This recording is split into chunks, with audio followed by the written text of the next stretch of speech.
Hi, this is Chandrasekhar. Welcome to our channel. Today நம்ம வீடியோல GST rates பத்தி already நம்ம ஒரு வீடியோ போட்டிருக்கோம். எப்படி Tally Primeல வந்து பாத்தீங்க அப்படின்னா GST rates பல்கா சேஞ்சஸ் பண்றது அப்படின்னு சொல்லி நம்ம போட்டிருக்கோம்.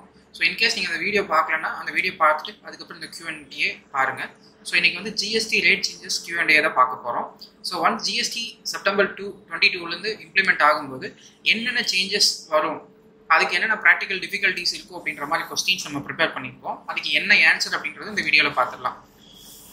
ஸோ ஃபர்ஸ்ட் கொஸ்டின் வந்து பார்த்தீங்க அப்படின்னா, நம்ம ஸ்டாக் ஆல்ரெடி வந்து ஓல்ட் ரேட்டில் பர்ச்சேஸ் பண்ணியிருப்போம். மேபி அது ஹையராக இருக்கலாம், லோவராக இருக்கலாம்.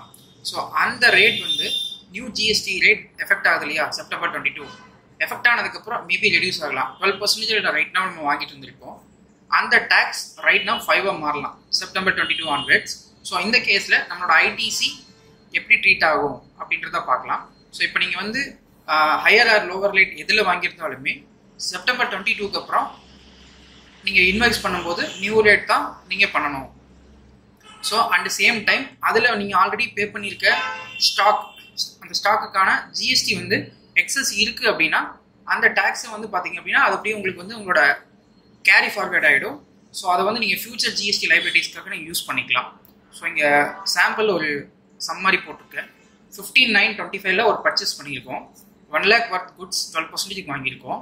ஸோ 112 பே பண்ணியிருக்கோம் டோட்டலாக, ஜிஎஸ்டி 12,000. அண்ட் 23,900 நம்ம சேல் பண்ணுறோம், 1,20,000 பே பண்ணுறோம். அப்போ 5% ஆகிடுது. அதுக்கு வந்து 5%க்கு வந்து 6,000 வருது. ஸோ இப்போ பார்த்தீங்கன்னா நம்மளோட ஐடிசி வந்து 12,000, லைபிலிட்டி 6,000. ஸோ இந்த எக்ஸஸ் ஐடிசி நமக்கு அப்படியே வந்து கேரி ஃபார்வேர்ட் ஆகும், நம்மளோட போர்ட்டலில் இருக்கும். இனி ஃபர்தர் மந்த்ஸில் நீங்கள் யூட்டிலைஸ் பண்ணிக்கலாம். ஸோ உங்களோட ஐடிசி அப்படியே உங்கள் போர்ட்டலில் இருக்கும், நீங்கள் ஃபர்தர் இதுக்கு யூஸ் பண்ணிக்கலாம். So question number 2, how to handle goods and services when GST status changes from taxable to exempt.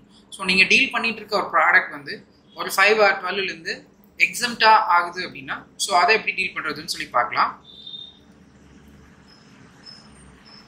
So இந்த கேஸில் இப்போ நீங்கள் வந்து பார்த்தீங்கன்னா இயர் வந்து 5% வாங்கிட்டு இருக்க ஐட்டம் ரைட் now வந்து எக்ஸம்டட் ஆகிடுச்சு. ஸோ இந்த கேஸில் நீங்கள் எக்ஸஸ் இருக்கிற ஐடிசி, ஃபார் எக்ஸாம்பிள் பர்ச்சேஸ் ஒரு 100 குவான்டிட்டி நம்ம பர்ச்சேஸ் பண்ணியிருக்கோம், அதுக்கு வந்து ஒரு 5% ஜிஎஸ்டி அப்படின்னா நம்ம ஒரு 50 rupees பே பண்ணியிருந்திருப்போம். நம்ம 50 rupeesன்றது நம்மளோட ஐடிசி. சேல்ஸ் இப்போ 50 குவான்டிட்டி பண்ணியாச்சு பிஃபோர் ஜிஎஸ்டி ரேட் மாறதுக்கு முன்னாடி. ஸோ பேலன்ஸ் வந்து நமக்கு இன்னும் ஒரு 50 குவான்டிட்டி இருக்கும். அந்த 50 குவான்டிட்டிக்கான டேக்ஸ் 25 rupees நம்ம என்ன பண்ணணும் அப்படின்னா ரிவர்ஸ் பண்ணணும். ஸோ ரிவர்ஸ் பண்ணிட்டு நம்ம அந்த ஜிஎஸ்டி 3 பில்லியோ நம்ம காட்டணும். ஸோ இன்கேஸ் வந்து நம்மளோட taxable item exempt மாறுது அப்படின்னா நம்மளோட ஐடிசியை ரிவர்ஸ் பண்ணணும் ஃபார் அன்சோல்டு ஸ்டாக்ஸ்க்கு. So this is solution for this case. Next third question. ஸோ நம்ம ஆல்ரெடி அட்வான்ஸ் வந்து ரிசீவ் பண்ணியிருக்கோம், ரேட் ஜிஎஸ்டி ரேட் சேஞ்சஸ் பண்ணுறதுக்கு முன்னாடி அட்வான்ஸ் வாங்கியிருக்கோம். ஆனால் சப்ளை வந்து நியூ ஜிஎஸ்டி ரேட் மாறுறதுக்கு அப்புறம் தான் நம்ம வந்து சப்ளை பண்ணுறோம் அப்படின்னா அந்த கேஸில் எஃபெக்ட் எப்படி இருக்கும் அப்படின்னு சொல்லி பார்க்கலாம். ஸோ இந்த கேஸில் வந்து பார்த்தீங்க அப்படின்னா நீங்கள் 12% இருக்கும்போது வந்து அட்வான்ஸ் வாங்கியிருக்கீங்க. அப்போ வந்து பார்த்தீங்கன்னா ஃபார் எக்ஸாம்பிள் ஒரு 1 lakh வந்து நீங்கள் அட்வான்ஸ் வாங்குறீங்க அப்படின்னா 1 lakh ப்ளஸ் ஜிஎஸ்டி ஒரு 112 வாங்கியிருப்பீங்க, 1,12,000. ஸோ இப்போ வந்து 5% மாறிடுச்சு. அப்போ மாறும்போது பார்த்தீங்க அப்படின்னா நம்ம வந்து ரேட் நியூ ரேட் வந்ததுக்கப்புறம் பில் பண்ணும்போது பார்த்தீங்கன்னா 1,05,000 தான் வரும் நம்மளுக்கு. ஸோ அந்த பேலன்ஸ் இருக்கிற அந்த டேக்ஸ் டிஃபரன்ஸ்க்கு நாம் வந்து ஒரு கிரெடிட் நோட் வந்து இஷ்யூ பண்ணணும். ஸோ இப்போ பார்த்தீங்கன்னா 12,000 அட்வான்ஸ், 12,000 ஜிஎஸ்டி வாங்கியிருக்கோம் advance. And right now after ஜிஎஸ்டிக்கு அப்புறம் பில் பண்ணும்போது 5%ல் 5,000 வருது. ஸோ பேலன்ஸ் இருக்கிற அந்த 7,000, ஸோ 12 - 5, அதுக்கு வந்து பார்த்தீங்கன்னா அந்த 7,000க்கு நம்ம ஒரு கிரெடிட் நோட் கொடுக்கணும். ஸோ இதுதான் இதுக்கான சொல்யூஷன்.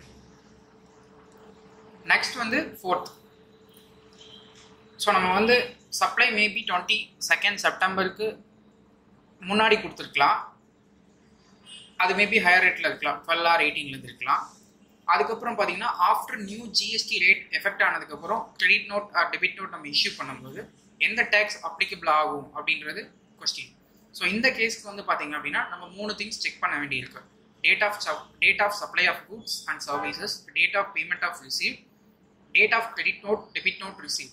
ஸோ இதில் ஃபர்ஸ்ட் 2 கண்டிஷன்ஸ் ஃபுல்ஃபில் ஆச்சு அப்படின்னா நீங்கள் ஓல்டு ஜிஎஸ்டி ரேட்டில் நீங்கள் credit note debit note issue பண்ணணும். And last 2 conditions date of payment receive and date of debit note credit note fulfil ஆகுது அப்படின்னா நீங்கள் GST rate new GST rate apply பண்ணணும்.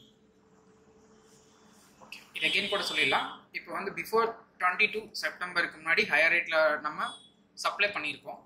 நியூ ஜிஎஸ்டி வந்ததுக்கப்புறம் டேக்ஸ் ரேட் கம்மியாயிடுச்சு அப்படின்னா எந்த டேக்ஸ் வரும் அப்படின்றத கேள்வி. ஸோ இதுக்கு வந்து நம்ம 3 கண்டிஷன் செக் பண்ண வேண்டியிருக்கு. டேட் ஆஃப் சப்ளை முன்னாடி இருக்குது, பேமெண்ட்டும் முன்னாடியே நம்ம வாங்கிட்டோம் அப்படின்னா ஓல்டு ஜிஎஸ்டிலேயே நம்ம கொடுத்துடலாம். இன்கேஸ் டேட் ஆஃப் பேமெண்ட் வந்து லேட்டர் நியூ ஜிஎஸ்டியில் தான் வருது and date of debit note credit நோட்டும் நியூ ஜிஎஸ்டி மாறதுக்கு அப்புறம் தான் கொடுக்குறோம் அப்படின்னா ஸோ நம்ம வந்து நியூ ஜிஎஸ்டியில் credit note debit note issue பண்ணணும். ஸோ டுடே நம்ம இந்த 4 கொஸ்டின்ஸ் பார்த்துருக்கோம். இன்கேஸ் இது உங்களுக்கு புரிஞ்சிருக்கும் நம்புகிறேன். புரியலன்னா நீங்கள் கமெண்ட் செக்ஷனில் கேளுங்க. இது இல்லாமல் வேறு ஏதோ ப்ராக்டிக்கல் டிஃபிகல்ட்டிஸ் கொஸ்டின்ஸ் இருக்குது அப்படின்னாலுமே நீங்கள் கமெண்ட் செக்ஷனில் கேளுங்க, நான் வந்து ஆன்சர் பண்ணுறேன்.